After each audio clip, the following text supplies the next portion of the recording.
5 আগস্টের পর এই প্রশ্ন অবশ্য অনেকবার আপনার সামনে এসছে। তারপর আমি আপনাকে বলি, যেহেতু আপনার সাথে আমার দেখা হচ্ছে নতুন একটা ঘটনার পরে, এই প্রসঙ্গে নতুন একটা ঘটনার পরে, আপনি কিন্তু যে কোনো জায়গাতে এক ধরনের সমন্বয়ের প্রত্যাশী একজন মানুষ, ক্ষমা করার পক্ষে একজন মানুষ। আপনি সর্বশেষ যে আওয়ামী লীগের রাজনীতি নিষিদ্ধ করা হলো এবং দলকে আসলে তার সকল কার্যক্রম নিষিদ্ধ করা হলো, এইটা নিয়ে আমরা দেখেছি যে আপনার দলকে যারা সমর্থন করেন তারাও সেই নিষিদ্ধের দাবি করেছেন। কিন্তু আমি আপনার পার্সোনাল মতামত জানতে চাই যে আপনি এটা আসলে লাইক করেছেন কিনা, বা আপনি এটা পছন্দ করেছেন কিনা, বা আপনার যদি একক ক্ষমতা নেওয়ার মানে সিদ্ধান্ত নেওয়ার আপনি আপনার একক সিদ্ধান্ত প্রয়োগ করতেন, তাহলে আপনি এটা করতেন কিনা? দেখেন, এখানে অনেকগুলো বিষয়। আমাকে ইদানিং ফরেন মিশনের যারা বাংলাদেশে আছেন, এনভয় বা আপনার রাষ্ট্রদূত যারা আছেন, তারাও জিজ্ঞেস করেন যে ন্যাশনাল রিকনসিলিয়েশনের একটা জায়গা থাকা উচিত কিনা। আমি বলি অবশ্যই উচিত। তবে বিষয়টা হলো যে আমাদের ওন্ড গুলা একদম তাজা, ট্রমা গুলা এখনো মেন্টাল এবং ফিজিক্যাল ট্রমা এখনো বিদ্যমান। হাসপাতালের বেডে এখনো রয়ে গেছে ইনজিওর্ড পার্সন গুলো। শহীদ পরিবারের অনেকেই তাদের আপনজনের লাশও এখন পায় না, লাশের সন্ধান বা কবরের সন্ধানও পায়নি। সো এটা একদম তাজা একটা বিষয়। যেমন আমরা যদি সাউথ আফ্রিকার কথা ধরি, তাহলে ডিকেডস আফটার ডিকেডস এটাকে হিলিং করতে, রিকনসিলিয়েশনে আনতে সময় লেগেছে। অতএব মিনিমাম একটা সময় দিতে হবে। আওয়ামী লীগের ক্ষেত্রে কি হয়েছে, তাদেরকে নিষিদ্ধ করা হয়নি, তাদের কার্যক্রমের উপরে মানে নিষেধারোপ করা হয়েছে, তারা ফাংশন গুলা করতে পারবেন। 15.5 বছর তো তারা সুযোগ পেয়েছিলেন এই দেশে ফেয়ার ডেমোক্রেসি, তারা চাইলে কিন্তু কালচার করতে পারতেন এবং ইতিহাসে স্মরণীয় হয়ে থাকতে পারতেন। কিন্তু আসলে আপনিও তো তাদের অনেক কর্মকাণ্ডের প্রতিবাদ করেছেন অত্যন্ত জোরালো ভাবে। আগের আপনার ঠিকানা থেকে, বর্তমান ঠিকানা থেকে, সব জায়গা থেকে আপনি যেখানে যখন ছিলেন আপনি করেছেন। কেন করলেন? এই জিনিসগুলো অ্যাকসেপ্টেবল ছিল না, এই জন্যই তো করেছেন। তো তারা তো 15.5 বছর মানুষকে তাদের কোনো ডেমোক্রেটিক এবং পলিটিক্যাল রাইট দেয় নাই। জাস্টিস পাওয়ার রাইটটাও তারা স্ন্যাচ করে নিয়েছিল। এই ধরনের সবগুলা রাইটই তো কার্যত তারা কেড়ে নিয়েছিল। আপনি যদি প্রেসের কথা বলেন, এখন তো অ্যাটলিস্ট যখন তখন যাকে তাকে, প্রধান উপদেষ্টাকে একটা কথা বলেছে ঢুকাই দাও, মামলা একটা দিয়ে তাকে সাথে সাথে ঢুকাই দাও, এই কাজটা এখন হচ্ছে না।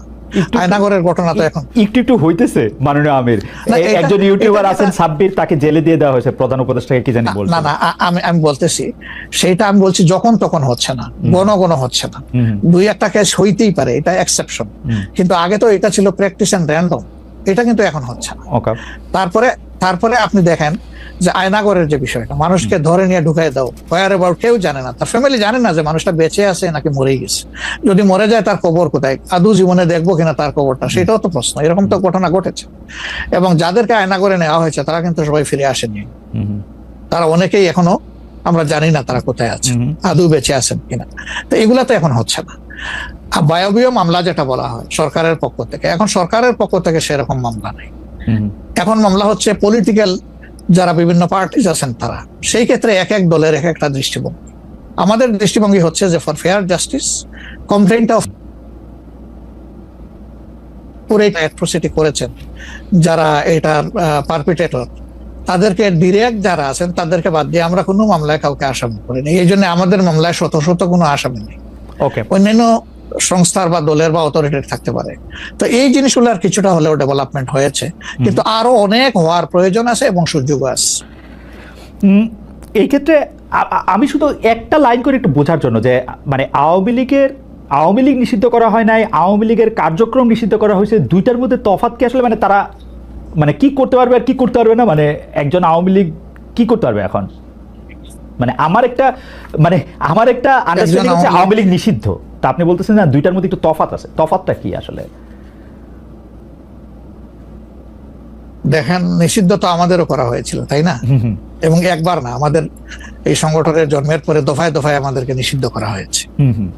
নিষিদ্ধ যখন কোনো সংগঠনকে করা হয় তখন এই সংগঠনের ব্যক্তিরাও বিভিন্ন ধরনের সমস্যায় পড়ে যান, এর সাথে রিলেটেড ব্যক্তিরা। এমনকি তাদের স্বাভাবিক জীবনযাত্রাটাও তাদের পক্ষে চালায় নেওয়া সম্ভব হয়। তারা যদি সমাজের কোনো ক্রিমিনাল ব্যক্তি নাও হয়ে থাকে, তবুও তাদের উপরে সমস্যা আরোপ হয়েছে। কিন্তু যখন কার্যক্রম নিষিদ্ধ থাকবে তখন ওই পলিটিক্যাল কার্যক্রম গুলা ছাড়া বাকি জীবনের সবই তো তারা করতে পারবে, করছে তো। আচ্ছা, তারা তো এই দেশ ছেড়ে সবাই তো আর চলে যায়নি, সবাইকে জেলেও ঢুকানো হয়নি। এইটা একটু পরিষ্কার হয়েছে। জনাব যুদ্ধাপরাধের মামলায় জামাত নেতা এটিএম আজহারুল ইসলাম খালাস পাওয়ার পর আপনি একটি সংবাদ সম্মেলনে বলেছেন, জামায়াতে ইসলামী বা তার কোনো নেতাকর্মীর মাধ্যমে কেউ ক্ষতিগ্রস্ত হয়ে থাকলে তার কাছে নিঃশর্ত ক্ষমা চাই।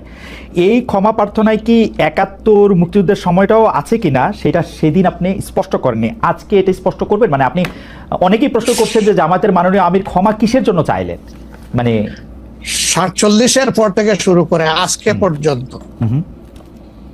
শুধু ৭১ না, ৪৭-এর পর থেকে শুরু করে আজকে পর্যন্ত আমাদের দ্বারা যত মানুষ যত জায়গায় কষ্ট পেয়েছে, কেউ যদি ক্ষতিগ্রস্ত হয়ে থাকে, সেই মানুষগুলো তাদের সকলের কাছে আমি বিনা শর্তে ক্ষমা চেয়েছি। কেন ক্ষমা চেয়েছি?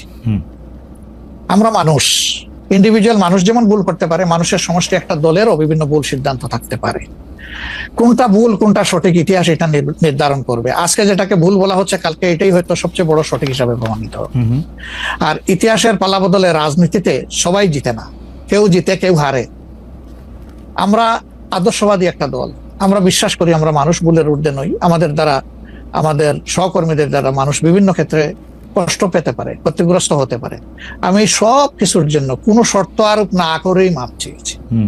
ওকে, মানে ৪৭ এবং মাপ চাওয়ার মধ্যে কোনো পরাজয় নাই, লজ্জা অবশ্যই নাই। ৪৭ থেকে আজ পর্যন্ত যে কোনো কিছুর জন্য মানুষ আপনাদের কাছ থেকে যদি কোনো ধরনের আঘাত পেয়ে থাকে, তার জন্য আপনি দুঃখ প্রকাশ করেছেন বা ক্ষমা চেয়েছেন। এর ভিতরে সব ঢুকে গেছে, কোনো কিছু বাদ নাই। ওকে, এভরিথিং ইনক্লুডেড।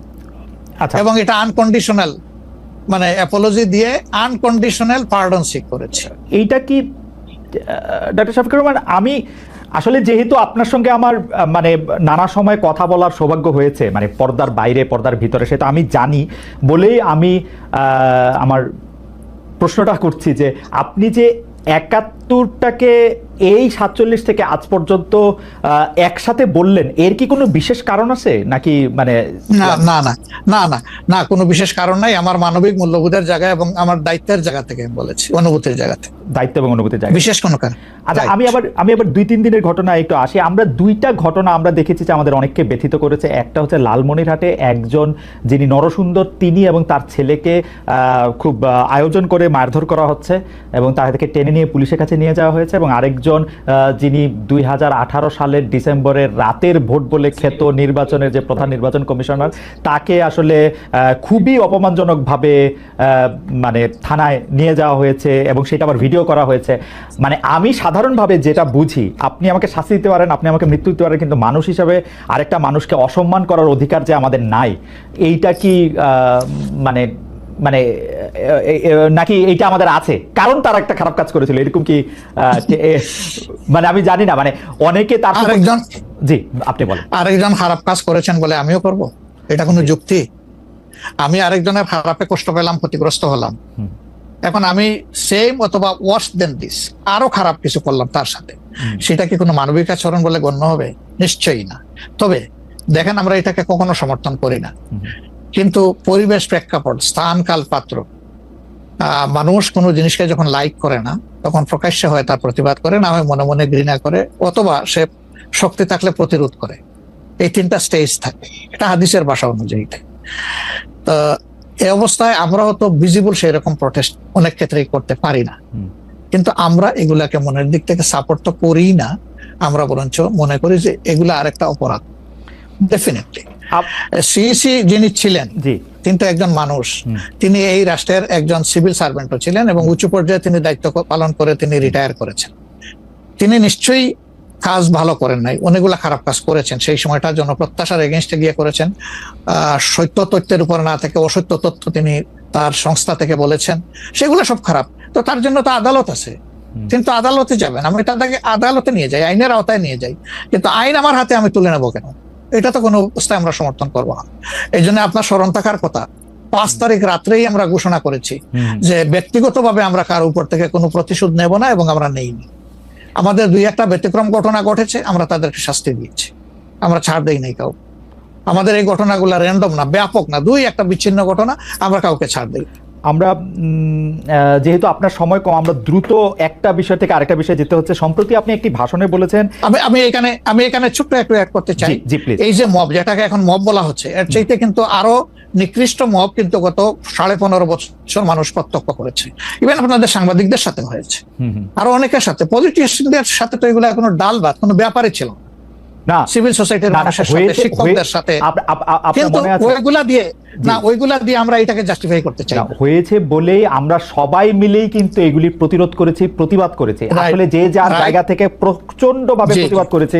আমার মনে আছে ডয়েচে ভেলেতে থাকতে আমি একবার শেখ হাসিনার নাম করে এতবার বলতেছিলাম যে কেন তিনি এটি করবেন, কেন তার এটি সমালোচনা করা যাবে না, এবং কেন তার এটা, মানে আমার মনে আছে যে মানে আমার সাংবাদিকতায় আমি কোনো সময় অ্যাক্টিভিজম করতে চাই না বা অ্যাক্টিভিজমের জায়গা থেকে, কিন্তু এইগুলির প্রতিবাদ আমরা সবাই মিলেই আসলে করেছিলাম, যে যার অবস্থান থেকে। এখন আমাদেরকে করতে হবে। এখনো যদি আমরা সেই জায়গার মধ্যেই থাকি এবং কেউ কেউ আমরা এটা বলি যে তারা করেছে সেজন্য এটা ঠিক আছে, সেইটার ব্যাপারে আপনার কাছে বিচার দিতে চাইছি। প্রশ্নই ওঠে না, এটাকে সাপোর্ট করা যাবে না। আরেকজন অন্যায় করেছে তাই আমি আরেকটা অন্যায় করবো, এটা চলবে না। আর তাইলে আমরা ভালোর দিকে আগাবো কিভাবে? অ্যাবসলিউটলি আমরা তো আগাতে পারবো। আপনি সম্প্রতি এক ভাষণে বলেছেন, আরেকটা প্রসঙ্গে যায়, যে সেই গণতন্ত্র হালাল যার মাধ্যমে আল্লাহর বিধান কায়েম করা যাবে, বুলেট নয় ব্যালটের মাধ্যমে যেতে হবে। এটা আপনি বলেছেন হাদিসের রেফারেন্স দিয়ে। আপনার এই বক্তব্যের প্রতিবাদ করেছেন মুফতি ডক্টর সাইদ মোহাম্মদ এনায়েতুল্লাহ আব্বাসী সিদ্দিকী। রবিবার ফেসবুক এক পোস্টে দাবি করেছেন যে তিনি হাদিসের সুস্পষ্ট অপব্যাখ্যা করেছেন। আপনি এক লাইনে আবার একটু ব্যাখ্যা দিবেন কিনা? আমি হাদিসের ইয়ে দেই নাই, আমি বলেছি যে ডেমোক্রেটিক যে প্রসেসটা, এটা রাসূল করিম সাল্লাল্লাহু আলাইহি সাল্লামের পরে যারা রাষ্ট্র পরিচালনা করেছেন খুলাফায়ে রাশিদিন, তাদের সময় ছিল, এবং এটা বাস্তবতা আমরা সবাই জানি। হযরতে ওমর খুতবা দিতে দাঁড়াইছেন, সাধারণ মুসল্লি বলছে আমি আপনার খুতবা শুনবো না। কেন শুনবেন না? ওই যে আমরা কুশাগার থেকে কাপড় পাইলাম, আমার কাপড়ে লম্বা জামা হইলো না, আপনারটাই লম্বা জামা হইলো কেমনে? এই তো সেম কাপড় দেখতেছি। তখন তিনি তার ছেলে আব্দুল্লাহ ইবনে ওমরকে বলেছিলেন, বাবা তুমি এবার জবাব দাও। তিনি দাঁড়াইয়া বললেন যে দেখেন বাবা তো রাষ্ট্রের দায়িত্বশীল, তার সাথে বিভিন্ন বিদেশি প্রতিনিধি দল আসে, এই রাষ্ট্রের সম্মানে আমি বাবাকে বলেছিলাম যে বাবা আমাদের পোশাক 2 টুকরা করে কাটার দরকার নাই, আপনি অনুমতি দিলে আমি কুশাগারকে রিকোয়েস্ট করতে চাই যে আমাদের 2 পিস না কেটে দিয়ে দেওয়ার জন্য, সেটা দিয়ে আপনি জামা বানাবেন। তো আমার বাবা এবং আমার 2 পিস মিলে উনার 1 পিস হয়েছে, এবং তাই উনার জামা লম্বা। তো লোকটা বসে আল্লাহ শুকরিয়া আদায় করে বললেন যে খলিফাতুল মুসলিমিন, এবার আপনি আপনার খুতবা দেন, আমি শুনবো, মন ভরে শুনবো। তো এই দেখেন, এটাই তো বিউটি অফ ডেমোক্রেসি। ওই যে আপনি ফ্রিডম অফ এক্সপ্রেশন বললেন, এর চাইতে ভালো ফ্রিডম অফ এক্সপ্রেশন কোথায় পাবেন আপনি? আমি বলেছি যে না, গণতন্ত্র হচ্ছে এটা কোনো ইজম না, এটা আপনি নিজেও জানেন। গণতন্ত্র কোনো মতবাদ না, it's a way to establish your ism. আপনি যেটা চয়েস করেন, এটা ক্যাপিটালিজম হইতে পারে, সোশ্যালিজম হইতে পারে, কমিউনিজম হইতে পারে, এরকম যেটাই হোক সেটা আপনি করবেন, কিন্তু এটা একটা ওয়ে, এই বাহনের উপরে আপনি চড়ে যাবেন।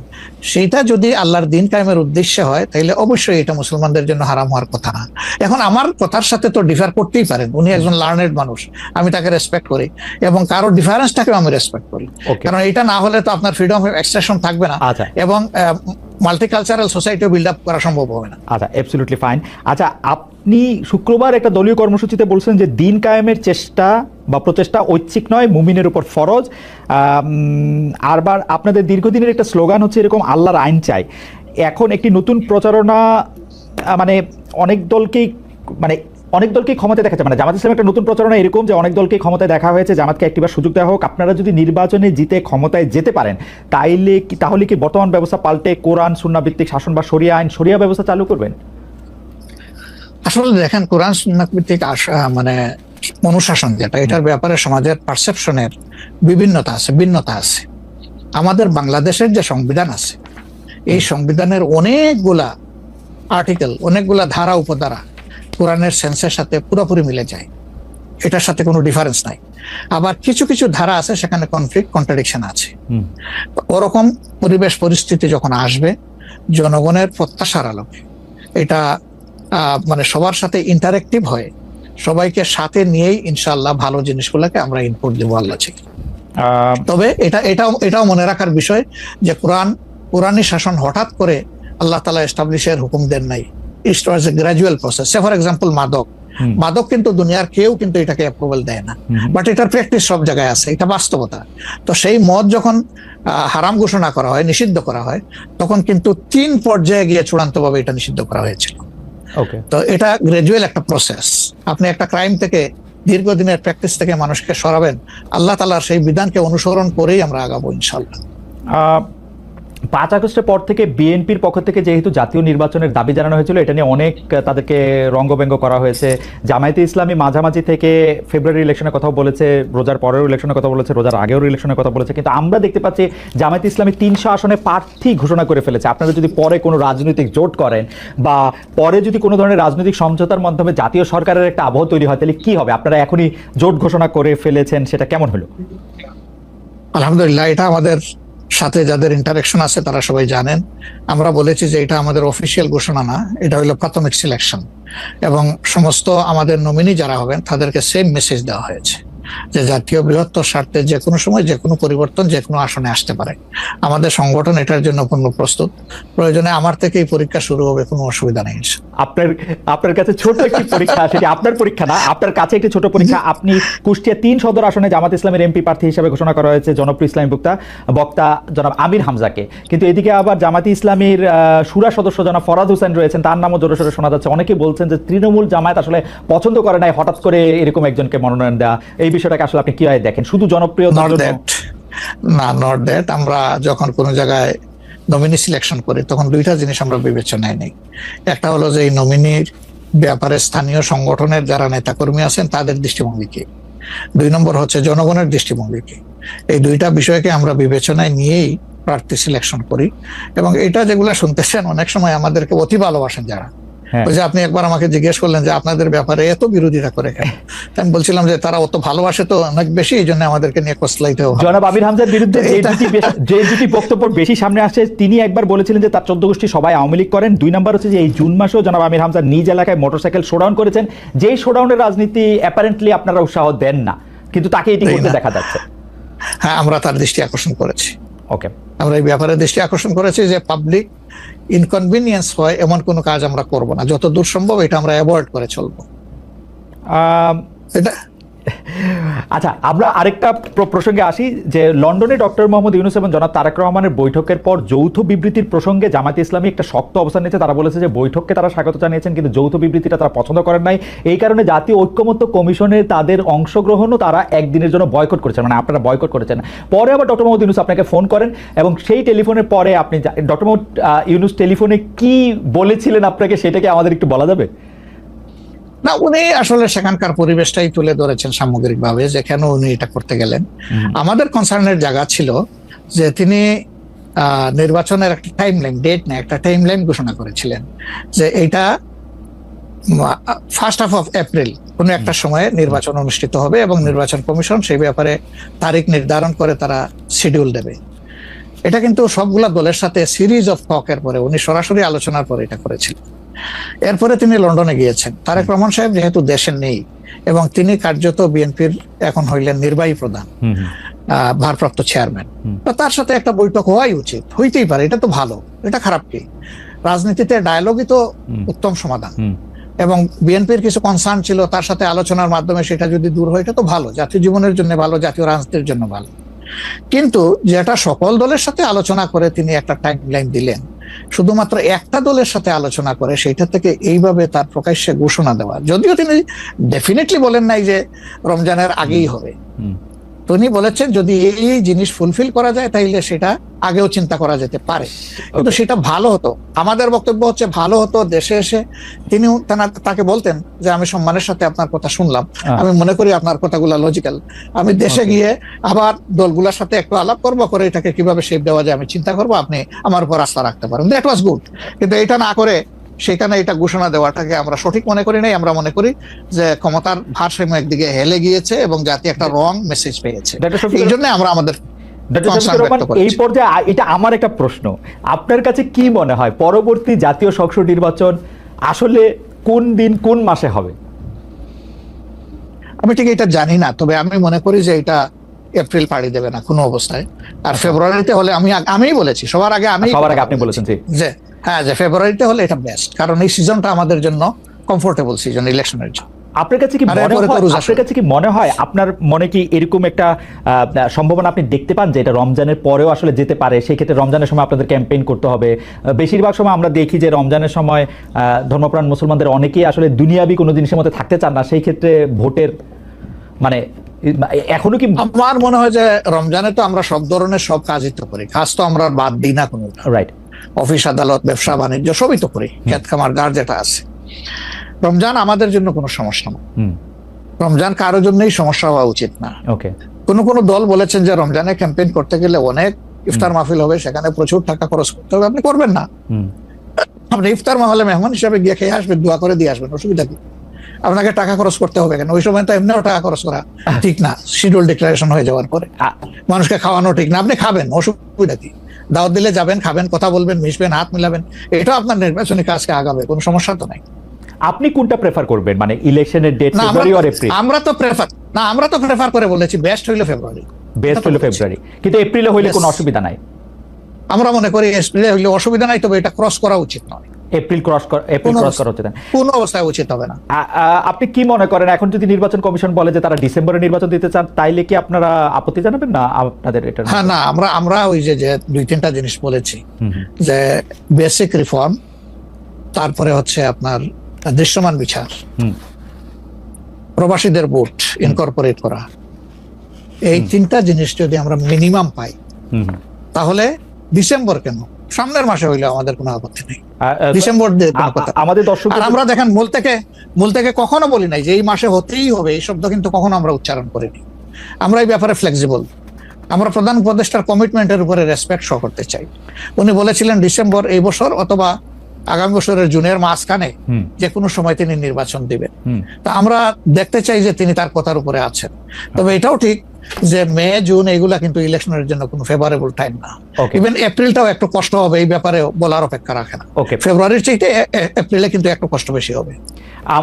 আপনাকে যেহেতু মানে একটু তাড়াতাড়ি, সেজন্য আমাদের শেষ প্রসঙ্গ সেটা হচ্ছে বিএনপির সাথে জামায়াতে ইসলামের সম্পর্ক। আমরা দেখেছি যে আপনি এবং আপনাদের দলের নায়েবে আমির, তারা দুজনেই বিএনপির চেয়ারপারসন এবং ভারপ্রাপ্ত চেয়ারপারসন যারা লন্ডনে ছিলেন তাদের সাথে দেখা করেছেন। দেখা করার পরে আমরা রাজনীতিতে একটা ইতিবাচক সুবাতাস দেখেছিলাম। আপনি এসে ফেব্রুয়ারিতে ইলেকশনের কথা বলেছিলেন। এখন আবার ব্যাপারটা আসলে কোন জায়গায়, মানে জামায়াতে ইসলামী বিএনপি কি পরস্পর মুখোমুখি অবস্থায় আছে? তাদের মধ্যে কি আবার একটা সদ্ভাব, মানে আসলে অবস্থাটা কি এখন?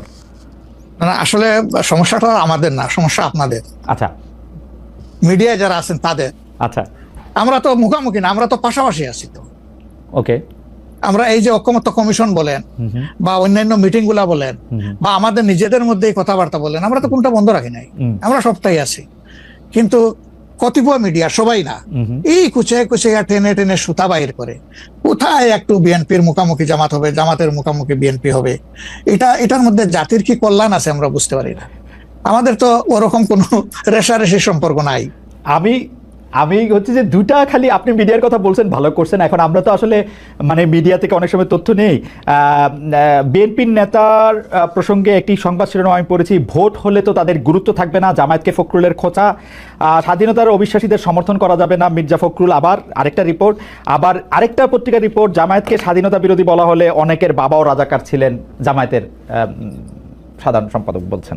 তো আপনি আসলে শুধু মিডিয়াকে না বলে, আমরা তো একটা নেতাদের মধ্যে আপনারে তো একটা দেখি না, মানে আপনারা আমি মনেই করতে পারতেছি না, আমি প্রাণপণে মনে করতে চেষ্টা করতেছিলাম, কিন্তু নেতা কর্মীদের মধ্যে তো ব্যাপারটা আসলে আমরা দেখি না আছে, এটা আমি অস্বীকার করব না। জি, এটা যে কিছু নাই আমি সেটা বলছি না।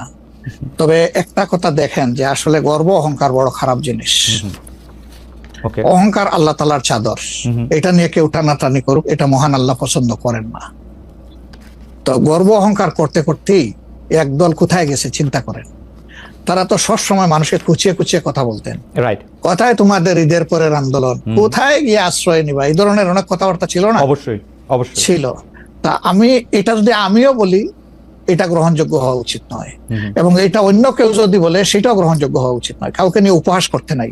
আপনাকে নিশ্চিত থাকতে হবে আপনি যাকে নিয়ে উপহাস করছেন, আল্লাহ একদিন তার কাছে আপনাকে নিয়ে দাঁড় করাবেন, এবং তখন আপনি লজ্জিত হবেন। তো আমাদের কারোই এমন কথা বলা উচিত না যে এই কথাটা বলে এরপরে আপনার মুখের দিকে তাকাই আমি হাসতে পারবো না, এমন কোনো কথা বলা উচিত। 10:42 বাজে, আমি কি একটা ছোট্ট প্রশ্ন আর করবো 2-1 মিনিটের মধ্যে, এটা উত্তর দিতে পারবেন? প্লিজ। সেটা হচ্ছে যে ইলেকশনের আগে তো অনেক ধরনের কথাই আসে, কেউ একটা জরিপ করে, কেউ নিজস্ব। আপনারা কি নিজস্ব কোনো জরিপ করেছেন আপনাদের আসন বা আপনাদের পপুলার ভোট বা পপুলারিটির ব্যাপারে? কেউ বলছেন এবার আপনারা 91 এর বিএনপি যেমন আওয়ামী লীগকে কাঁদিয়ে ক্ষমতা পেয়ে গেছিল, এইবারও আপনাদের এরকম একটা হইতে পারে, এটা কি আপনার মনে হয় যে মানে মহান BNP আল্লাহ সবচেয়ে ভালো জানেন, তবে আমরা জরিপ করেছি এবং আরো করব। আচ্ছা। আমরা যখন জরিপ করি তখন নির্বাচনী কোনো আবহ সৃষ্টি হয় নাই, সেটা ছিল নভেম্বর ডিসেম্বরে। হুম হুম।